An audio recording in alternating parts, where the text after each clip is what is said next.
अस्सलाम वालेकुम व्यूअर्स। मेरा नाम सैयद फैज़ान अली है और हम पहले भी डिफरेंट टॉपिक्स के ऊपर गुफ्तगू कर चुके हैं।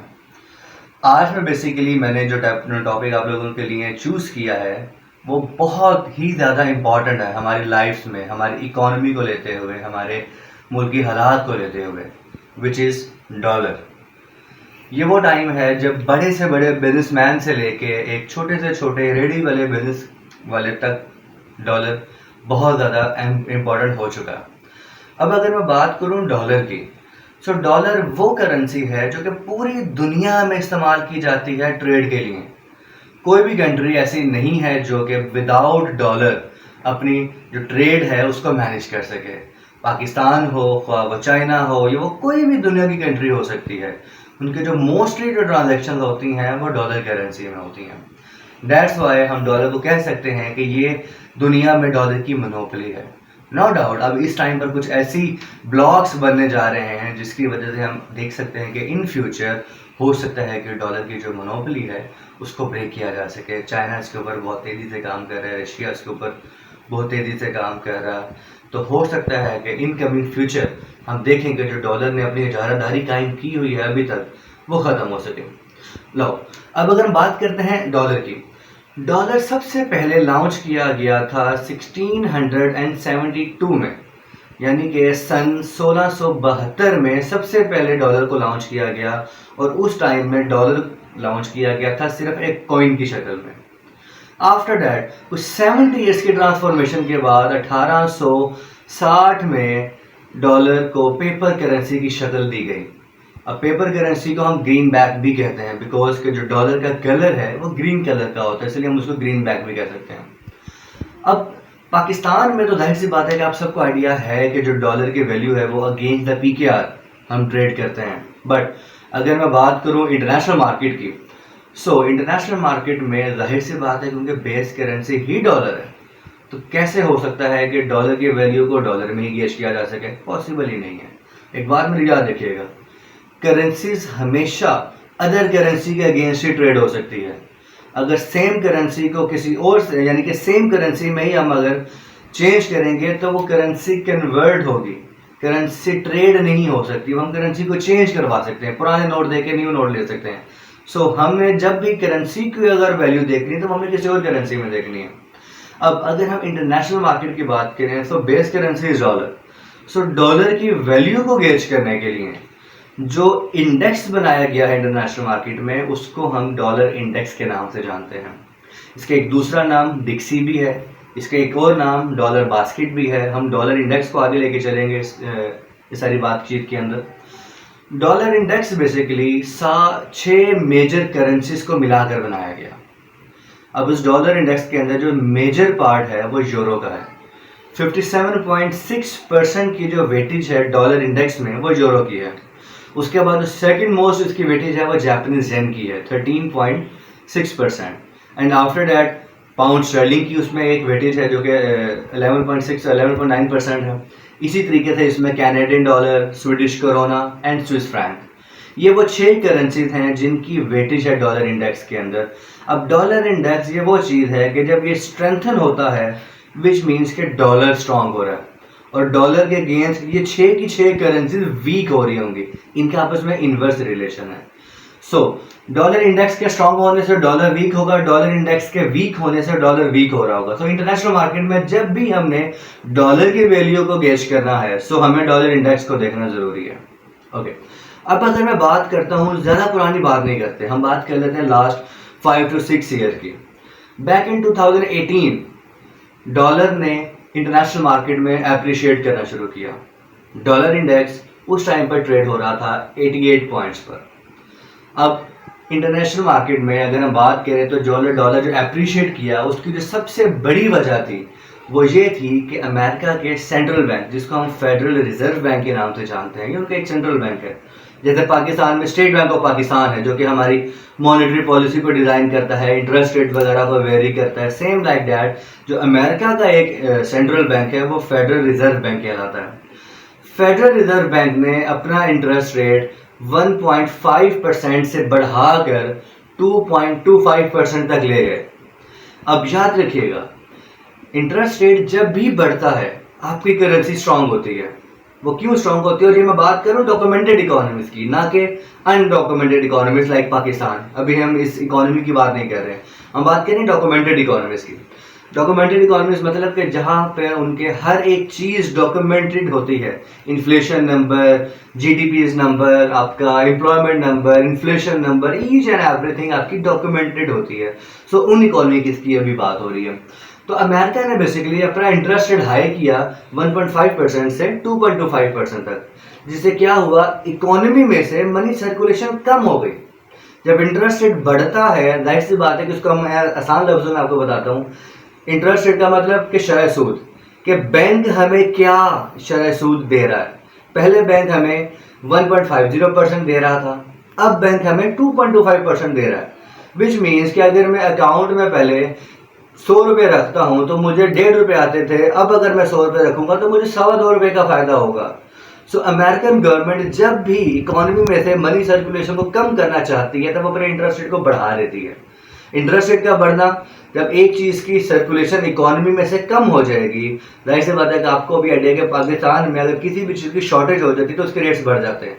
ये ग्लोबल फिनोमिना है कि जिस चीज की कमी हो जाए उसके रेट हमेशा बढ़ जाते हैं। सो इंटरेस्ट रेट बढ़ाने का मकसद ये होता है कि इकोनॉमी में से पैसे की सर्कुलेशन को कम करना। जब पैसा कम मार्केट में रहेगा तो उसकी वैल्यू बढ़ेगी, कदर बढ़ जाएगी।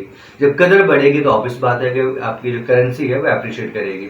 और डॉलर ने अप्रिशिएट ही किया। 88 पॉइंट्स के ऊपर डॉलर इंडेक्स ट्रेड हो रहा था, वो वहां से अप्रिशिएट करके 97 पॉइंट्स पर चला गया। इसी की जो एक कड़ी है वो पाकिस्तानी गवर्नमेंट के साथ भी जुड़ी है, पाकिस्तानी इकोनॉमी के साथ भी जुड़ी है। पाकिस्तान में जनवरी 2018 में डॉलर ट्रेड हो रहा था 110 रुपीज़ पे। उसके बाद जैसे इंटरनेशनल मार्केट में रेट बढ़ा, पाकिस्तान में भी रेट बढ़ा और 2018 दिसंबर में वो 110 से बढ़ता हुआ 140 रुपीज़ तक बढ़ गया। 30 रुपये का एक साल में गेन हमने देखने को मिला ईयर 2018 में। अब इसके बाद अगर बात करें 2019 की, अब 2019 ये वो साल था जब दुनिया की दो बड़ी ताकतें अमेरिका और चाइना एक टस्सर की शक्ल इख्तियार कर गई थी। इसको हम ट्रेड वॉर के नाम से जानते हैं, शायद आपको आइडिया हो, न्यूज़ वगैरह में ज़रूर आपने इसको फॉलो किया होगा। अमेरिका और चाइना, अमेरिका ने बेसिकली चाइना की इंपोर्ट्स के ऊपर टैरिफ लगाना शुरू किए थे। अब बेसिकली चाइना, जाहिर सी बात है कि पूरी दुनिया में अपने जो प्रोडक्ट्स हैं वो सप्लाई करता है। अमेरिका भी उसका एक बहुत बड़ा सप्लायर था जहाँ पे वो मार्केट को सप्लाई करते थे। अब अमेरिका ने क्या किया, चाइनीज़ इंपोर्ट्स के ऊपर टैक्सेस लगाना शुरू कर दिए। सबसे पहला जो उन्होंने स्टेप लिया टैक्सेस का, वो उन्होंने स्टील और एल्यूमिनियम की इंपोर्ट के ऊपर किया। अराउंड $200 बिलियन की वर्थ की जो इंपोर्ट थी उसके ऊपर अमेरिका ने अपना टैरिफ इम्पोज किया, जिसके नतीजे में चाइना ने भी, जाहिर सी बात है कि कुछ इंपोर्ट अमेरिका से भी चाइना करता है, चाइना ने अमेरिकन इंपोर्ट्स के ऊपर टैरिफ प्लेस करना शुरू कर दिए, जो कि आहिस्ता आहिस्ता बढ़ते बढ़ते ये जो एक सर्द जंग थी ये एक ट्रेड वॉर की शक्ल इख्तियार कर गई। इसमें इसी की एक कड़ी ये थी कि हवावे, जो कि चाइना का एक टेक जाइंट था, यूएस ने बैन कर दिया। अब हवावे को बैन करने के बाद इन्वेस्टर्स जो थे पूरी दुनिया का, इसमें आपका इकोनॉमीज आ जाती हैं, सेंट्रल बैंक्स आ जाते हैं, उनमें एक इस्तराब वाली पोजीशन क्रिएट हो गई कि अब आगे पता नहीं क्या हो सकता है। एक अनसर्टेनिटी क्रिएट हो गई कि शायद अब दुनिया के जब दो मेजर इकोनॉमी ट्रेड वॉर में है तो शायद हमारा क्या हाल होगा। उस वजह से क्या हुआ कि इन्वेस्टर्स ने अपनी इन्वेस्टमेंट को सेफ हेवन इंस्ट्रूमेंट्स की तरफ पार्क करना शुरू किया। अब सेफ हेवन इंस्ट्रूमेंट्स क्या होते हैं, जिसमें सबसे मेन चीज़ आ जाती है गोल्ड। इन्वेस्टर अपने पैसे को गोल्ड में कन्वर्ट करके खुद को सेफ महसूस करते हैं। ये मैं बात करूँ ग्लोबल इन्वेस्टर्स की। अब इस इन्वेस्टर से मेरी मुराद बड़े बड़े हेज फंड्स हैं, आपके सेंट्रल बैंक्स हैं, इकोनॉमीज हैं, इंडिविजुअल इन्वेस्टर्स नहीं हैं, इकोनॉमीज, इंस्टीट्यूट्स, इससे मेरी एग्जांपल है। सो इन जो आपके इंस्टीट्यूशंस थे उन्होंने अपनी इन्वेस्टमेंट्स को सेफ हेवन एसेट में पार करना शुरू कर दिया, जस्ट लाइक गोल्ड में और डॉलर में। डॉलर को भी सेफ हेवन एसेट का दर्जा हासिल है। डॉलर एक सेफ हेवन इंस्ट्रूमेंट है। डॉलर का रेट बढ़ना शुरू हुआ, जाहिर सी बात है कि जब डिमांड क्रिएट होगी तो उसके रेट बढ़ना शुरू होंगे। और ईयर 2019 में हमने देखा कि 140 रुपये से डॉलर इंडेक्स पाकिस्तान में 140 रुपये से डॉलर बढ़ा और 163 PKR तक डॉलर की वैल्यू चली गई। तो उसके पीछे मेन वजह यही थी कि इंटरनेशनल मार्केट में जो डॉलर था वो स्ट्रेंथन हो रहा था। इसके बाद अगर हम बात करें साल 2020 की, अब साल 2020 वो साल है जिसमें पूरी दुनिया ने बहुत बड़ी अनसर्टेनिटी को फेस किया, विच इज़ कॉल्ड कोविड-19। अब कोविड-19 ये वो डिजीज़ थी, ये वो वबा थी जिसने पूरी दुनिया को अपनी लपेट में ले लिया। पूरी दुनिया के जो कारोबार थे वो ख़त्म हो गए, बिजनेस एक्टिविटी बिल्कुल ज़ीरो हो गई। अब जब बिजनेस एक्टिविटी आपकी ज़ीरो होती है तो ऑब्वियस बात है कि एक अनसर्टेनिटी क्रिएट हो जाती है पूरी दुनिया के अंदर। जब अमेरिका में लॉकडाउन्स लगे, चाइना में लॉकडाउन लगे, जापानीज गवर्नमेंट में चाइना लॉकडाउन्स लगे, पाकिस्तान में, दुनिया के हर इकोनॉमी ने लॉकडाउन्स इम्प्लीमेंट करना शुरू कर दिए, जिसकी वजह क्या बनी, एक आपकी जो इकोनॉमी थी वो पूरी दुनिया की श्रिंक्स होना शुरू हो गई। ऐसी बात है कि जब बिजनेस एक्टिविटी ही नहीं होगी, तमाम तरफ लॉकडाउन्स लगे हुए होंगे, तो ऑब्वियस बात है कि जो आपकी इकोनॉमीज हैं वो कभी भी ग्रो नहीं करेंगी, वो हमेशा डिक्लाइन की तरफ आएंगे और इकोनॉमी श्रिंक हुई। अमेरिका जैसी बड़ी इकोनॉमी, चाइना जैसी बड़ी इकोनॉमी, वो श्रिंक होना शुरू हो गई, डिफॉल्ट के करीब तक आ गई। तो ये था 2020 का क्राइसिस कोविड की वजह से। अब कोविड में जाहिर सी बात है कि जैसा मैंने पहले बताया कि जब अनसर्टेनिटी आती है तो इन्वेस्टर अपनी इन्वेस्टमेंट को सेफ हेवन इंस्ट्रूमेंट्स की तरफ पार्क करता है। सो अगेन जो सेफ हेवन इन्वेस्टमेंट है वो डॉलर में पार्क होना शुरू हुई और डॉलर के रेट बढ़ना शुरू हो गए। डॉलर के रेट 1907 से बढ़े एंड 103 पॉइंट्स तक डॉलर इंडेक्स आपका बढ़ गया। पाकिस्तान में अगर हम बात करें तो पाकिस्तान ने उस टाइम फ्रेम में बड़े अच्छे तरीके से केटर किया। डॉलर जो कि 163 रुपीज़ तक ट्रेड हो रहा था, उसने प्री कोविड कोई 169 170 तक का हाई प्लेस किया and after that again market ने जो क्लोज किया उस साल में वो $160 तक था। तो ये एक अचीवमेंट थी पाकिस्तान में कि हमने अपनी करेंसी को इस बड़ी वबा के टाइम के अंदर स्टेबलाइज रखा और इंटरनेशनल मार्केट में रेट बढ़ भी रहे थे, तब भी हमने अपनी करेंसी को ऐसे बढ़ा के रखा कि हम उससे बहुत ज़्यादा इफेक्ट नहीं हुए। उसके बाद आता है साल 2021। अब 2021 था रिकवरी ईयर्स। कोविड ने जो डैमेजेस किए थे उसकी रिकवरी का साल था। अब उस रिकवरी की जो सबसे पहली कड़ी थी वो थी वैक्सीन का लॉन्च हो जाना। वैक्सीन लॉन्च हुई, फाइजर यूएस की कंपनी जिसने सबसे पहली वैक्सीन को लॉन्च किया। जैसे ही वैक्सीन की न्यूज़ मार्केट में फ्लैश होती है, जितनी safe haven investment, safe haven instruments में पार्क हुई भी होती हैं, वो सब की सब वहाँ से निकलती हैं एंड दोबारा रिस्कियर एसेट में पार्क होना शुरू हो जाती हैं। अब रिस्कियर एसेट में आपका रियल एस्टेट भी आता है, रिस्कियर एसेट में आपकी स्टॉक मार्केट भी आती है, आपकी क्रूड ऑयल भी आता है, आपकी other commodities and currency market भी आ जाती है। सो जाहिर सी बात है कि जब सेफ हेवन में से पैसा निकला और दोबारा से आपकी रिस्कियर मार्केट में गया, तो जो सेफ हेवन के जो प्राइसेस बूस्टअप हुए हुए थे वो अगेन डाउन साइड के ऊपर आना शुरू हो गए। और साल 2021 में हमने इंटरनेशनल मार्केट में देखा कि जो आपका डॉलर इंडेक्स 103 104 पॉइंट्स तक चला गया था, वो अगेन वहाँ से नीचे आया और दोबारा उसने 93 पॉइंट्स का बॉटम प्लेस किया। अब पाकिस्तान की बात करें, पाकिस्तान में उस टाइम फ्रेम के अंदर डॉलर बहुत रैपिडली अपसाइड पे गया था। अब उसके पीछे मेन वजह ये थी कि जाहिर सी बात है कि ड्यू टू कोविड इकोनॉमीज़ ने, पूरी दुनिया की इकोनॉमीज़ ने बहुत ज़्यादा बेल आउट पैकेजेस वगैरह दिए थे अपनी इकोनॉमी को बूस्ट करने के लिए। पाकिस्तानी गवर्नमेंट ने भी, जाहिर सी बात है कि जैसे हम एहसास प्रोग्राम के नाम से जानते हैं या डिफरेंट इस तरह की चीज़ों के नाम से जानते हैं, गवर्नमेंट ने लोगों को पैसे दिए। अब उससे क्या हुआ कि जब इकोनॉमी में मनी सर्कुलेशन बढ़ गई, पैसा ज़्यादा आ गया, प्रिंट किया और मार्केट में ले आए। जब वो पैसा मार्केट में आ गया तो उससे इन्फ्लेशन बढ़ गई। बिजनेस एक्टिविटी पहले से नहीं बंद हुई हुई थी और पैसा भी मार्केट में आ गया, तो मनी सर्कुलेशन के बढ़ जाने की वजह से आपकी जो करेंसी की वैल्यू थी वो बहुत ज़्यादा डाउन हुई। और हमने देखा कि जो 160 रुपये पर डॉलर ट्रेड हो रहा था, साल 2021 में वो बढ़ता बढ़ता 180 185 रुपये तक भी हमने डॉलर की वैल्यू को देखा। सो पाकिस्तान में 2021 के बाद से डॉलर में हमने गेन देखने को मिला due to inflation, high inflation. अब उसके बाद बात करते हैं 2022 की। 2022 ये वो साल था जिस साल में हमने देखा कि रिसेशंस पूरी दुनिया में फैलना शुरू हो गए। अब वो रिसेशन किस वजह से फैले उसकी पहले बात करते हैं। अब 2020 में पूरी दुनिया ने बेल आउट पैकेजेस दिए, अपने इंटरेस्ट रेट्स को लो रखा, इकोनॉमी में मनी सर्कुलेशन बढ़ाई। 2022 में जाहिर सी बात है कि जब इकोनॉमी दोबारा से बेहतरी की तरफ आ गई तो वो इन्फ्लेशन इकोनॉमी में खुल के सामने आ गई पूरी दुनिया में। अब 2022 में सबसे बड़ा थ्रेट पूरी दुनिया के लिए इन्फ्लेशन बन गई। अमेरिका जैसी इकोनॉमी, दुनिया की लार्जेस्ट इकोनॉमी, उस साल में अपने हिस्ट्री के सबसे ज़्यादा इन्फ्लेशन रेट को ऑब्जर्व करती है, जो कि इन्फ्लेशन रेट था 9.1%। हिस्ट्री में पहली दफ़ा ऐसे हुआ था। अब इन्फ्लेशन को कंट्रोल करने के लिए सेंट्रल बैंक्स ने क्या किया, अगेन जो अपने इंटरेस्ट रेट्स थे उसको बढ़ाना शुरू कर दिया। अब इकोनॉमी में से मनी सर्कुलेशन पहले आ रही थी बहुत ज़्यादा, अब क्योंकि इंटरेस्ट रेट बढ़ा दिए गए ताकि वो पैसा इकोनॉमी में से निकले और दोबारा से बैंकिंग सेक्टर में आए और मनी सर्कुलेशन को कंट्रोल किया जा सके, तो क्या हुआ, इंटरेस्ट रेट बढ़े और एग्रेसिवली बढ़े। जो इंटरेस्ट रेट कोविड के दौरान में नियर टू 0% तक आ गए थे, वो वहाँ से बढ़ते बढ़ते बढ़ते अमेरिका ने अपना इंटरेस्ट 4.75% तक ले आए। अब इतना अग्रेसिवली इंटरेस्ट रेट जब हाई होता है तो डॉलर में हम गेन देखते हैं, और हमने देखा कि डॉलर इंडेक्स जो एक साल पहले 93 पॉइंट तक आ गया था, उसने अपना हिस्ट्री हाई के करीब हमें दिखाया, और उस टाइम फ्रेम के अंदर डॉलर इंडेक्स ने अराउंड 115 पॉइंट्स का हाई प्लेस किया।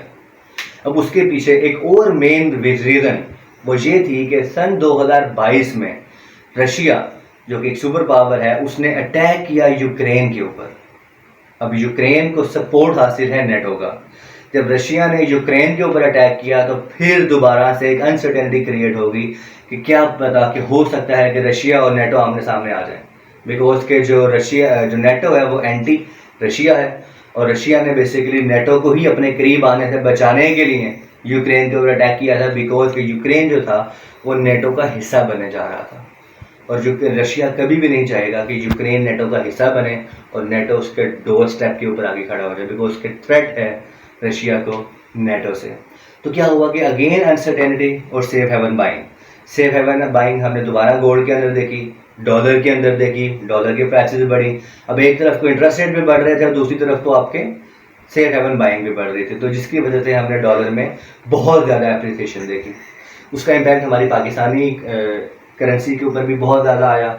एक तो ऑलरेडी हम इन्फ्लेशन को बेयर कर रहे थे और इन्फ्लेशन 48% तक इस टाइम पर हिट कर चुकी है। अगर मैं साल 2022 की बात करूं तो अराउंड कोई 41-42 तक हमारा इन्फ्लेशन रेट चला गया था, जो कि अनऑफिशियल है बट ओरिजिनल भी वही है। जब इन्फ्लेशन रेट बढ़ा तो जाहिर सी बात है कि हमारी करेंसी मजीद डिवैल्यू हुई और पाकिस्तानी करेंसी के अगेंस्ट अप्रिशिएट करना शुरू कर दिया, और हमने ऑब्जर्व किया कि डॉलर ने कोई नियर टू 300 रुपीज़ तक हाई प्लेस किया। उसके बाद इस साल की बात करते हैं 2023 को शुरू से ही रिसेशन ईयर कंसिडर किया जाता था। जब 2023 स्टार्ट हुआ इस साल में, बिकॉज के अमेरिका ने भी अपना इंटरेस्ट रेट बड़ा एग्रेसिवली बढ़ाया था, यूरोपियन साइड ने भी अपना इंटरेस्ट रेट एग्रेसिवली बढ़ाया था, पाकिस्तान में भी इंटरेस्ट रेट 21% तक चला गया। जब इंटरेस्ट रेट बहुत ज़्यादा एग्रेसिवली बढ़ जाता है तो वहाँ पे इकोनॉमी में रिसेशन का फेयर ट्रिगर होता है और आपका रिसेशन मार्केट में आ सकता है। रिसेशन ही एक तरह से हमने ऑब्जर्व किया कि अमेरिका के 2 सेंट्रल मेजर बैंक, एक आपका silicon valley bank, Swiss credit bank, signature bank, ये बैंक डिफ़ॉल्ट कर गए। अब जब 2007-8 का रिसेशन मार्केट में आया था तो वो रिसेशन भी बैंकिंग सेक्टर से ही स्टार्ट हुआ था। तो जो आपके बड़े बड़े इन्वेस्टर्स थे, हेज फंड्स थे, इकोनॉमिस्ट थे, उन्होंने यही प्रेडिक्ट करना शुरू कर दिया कि जब अमेरिका क्या बैंक्स डिफ़ॉल्ट करना शुरू कर गए हैं तो मे भी दोबारा से वही वाला रिसेशन ट्रिगर हो। अगेन अनसर्टेनिटी आई और अगेन रेट्स में हमने अपसाइड मोमेंटम देखा। डॉलर इंटरनेशनल मार्केट में भी अपसाइड के ऊपर गया और पाकिस्तान में भी हमने देखा कि मार्केट में अगर हम ओपन मार्केट की बात करें तो 300+ हमें रेट देखने को मिला। 310 and 320 rupees against the dollar हमने देखा कि पाकिस्तान में डॉलर की वैल्यू बढ़ी। अब जाहिर सी बात है कि जब आपकी इकॉनमी रिसेशन की तरफ जा रही होती है, यूएस की इकॉनमी जब रिसेशन की तरफ गई तो उसकी इकॉनमी श्रिंक होने के साथ साथ उसकी करेंसी भी वीक हुई। 2023 के स्टार्ट में और इनफैक्ट अभी तक में हमने देखा कि डॉलर यूएस की जो इकॉनमी है वो श्रिंक डाउन साइड के ऊपर आई हुई है। और डाउन साइड के ऊपर इस वजह से आई हुई है बिकॉज के वो एक डिफॉल्ट रिस्क के करीब है। अभी रिसेंटली एक माह पहले यूएस ने अपनी जो डेट सीलिंग है, यानी कि जितना वो डेट ले सकते थे उसको उन्होंने एक लिमिट लगाई हुई थी, उस लिमिट को इंक्रीज किया कि वो मजीद डेट लें ताकि अपने डिफॉल्ट रिस्क को बचा सकें। अब जैसे वो डेट सीलिंग की लिमिट बढ़ी, मार्केट में मजीद डेट यूएस ने गवर्नमेंट ने लिया, तो वहाँ का जो एक रिसेशन फियर था वो मार्केट से आउट हुआ। तो अभी भी हम अगर डॉलर की बात करें तो फिलहाल इंटरनेशनल मार्केट में थोड़ा सा डाउन ट्रेड हो रहा है, और पाकिस्तान में भी हमने देखा कि रेट थोड़े से डाउन साइड के ऊपर है बिकॉज के हमारी थोड़ा सा कुछ अगर हम बात करें आलमी सतह के ऊपर तो हमें कुछ लोन्स वगैरह मिले IMF के एंड से हमें $3 बिलियन का लोन मिला। इसके अलावा हमें सऊदी अरेबिया ने $2 बिलियन का हमें लोन दिया। इसके अलावा जो UAE ने हमें $1 बिलियन का लोन दिया। तो जब हमारे ज़र मुबादला जब बढ़े, फॉरेन रिजर्व जब भी बढ़ते हैं तो आपकी जो करेंसी है वो स्ट्रॉन्ग होती है, और PKR ने अगेंस्ट द डॉलर थोड़ा सा अप्रिशिएट किया। जो रेट 300 प्लस ट्रेड हो रहा था वो 300 बिलो आया, और मार्केट ने 275 रुपीज़ अगेंस्ट $1 प्लेस किया। अभी भी मार्केट अराउंड 282 रुपीज़ तक ट्रेड हो रही है डॉलर की पाकिस्तान में। सो ये कुछ फैक्ट्स एंड फिगर्स हैं जिसकी वजह से हमने देखा कि मार्केट में कुछ फ्लक्चुएशन हुई। मैं चाहूँगा कि आप मेरी वीडियोस को ज़रूर लाइक कीजिए, मेरे चैनल को सब्सक्राइब करें ताकि मैं इस तरह की इंफॉर्मेटिव वीडियोस मज़ीद आप तक पहुँचा सकूँ। कोशिश करूँगा कि जितने भी हमारी इकॉनमी से रिलेटेड अदर चीज़ें थिंग्स हैं उनको आपके साथ डिस्कस करूं, प्लस जो हम डिफरेंट हमारी कुछ पर्सनल जाहिर सी बात है कि गोल्स होते हैं उनको अचीव कैसे कर सकते हैं। कुछ मैंने वीडियोस पहले भी इसके ऊपर बनाई, फर्दर भी इसके ऊपर बनाऊंगा ताकि आप और मैं हम दोनों मिल के ग्रो कर सकें, बिकॉज ग्रो करना हम सबका हक है। Thank you very much. Pakistan जिंदाबाद।